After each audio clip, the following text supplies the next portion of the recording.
Hey everybody, welcome to the UGASports Live podcast. We are live from our homes. All right, I'm looking at a bar that is telling me that it's preparing. I wish I was looking at a bar right now. I went to Europe 2, 3, 5, 7, a bunch last week. So if you get a chance, you can hit What'd you get? What kind of pizza? I just made one, because Okay, you can good. customize it. So I'm like, oh yeah, let me have the cauliflower crust, so I can wash my figure. You eating no damn cauliflower. Actually, I tried it. It was good. Would you get vegan cheese too? You gonna No. I put enough meat on there to completely negate any healthy aspects of the crust. I wonder how this is going to affect the early signing period. With, will more kids sign early, or more kids just elect to wait till February because of the lack of relationships, lack of visits that they were able to take in the spring? No, I think that you're going to see a big home spin for most teams this year because of just the background that these teams have. And I think, too, in a situation like this, which is, unfamiliar, people are bunkering down with their families, kids will want to be close to home. And I think that'll kind of hammer it home for them.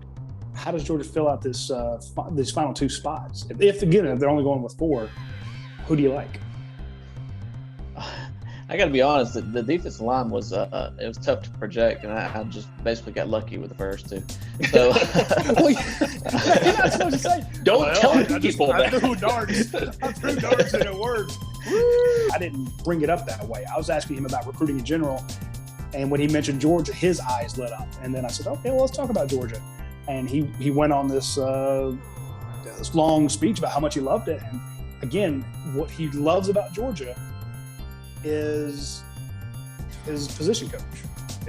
He's like, Trey Scott, that's my guy. As far as I'm concerned, those 3 offensive line, as Trent said, you could circle all 3 of those guys as must-gets in this class. And I think Georgia has a chance to get Michael Morris, Terrence Ferguson, and Amarius Mims. And if they do that, call it a day. Hang up the Spurs. How many running backs did they take in this class? my guess would be 2.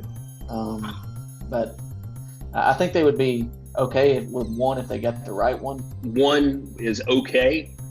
2 probably ideal. And I think honestly 2's ideal every year. But this is a class where I think they could afford to go 1 just based on the numbers that they've taken previously. I do feel a little bit bad for the special teams guys, though, because whenever practice does resume, that's a long time away from football for Scott Cochran. You imagine what Scott Cochran's family's going through right now? They got him running hills. Go to work! Go to work, please, Dad. Go to work.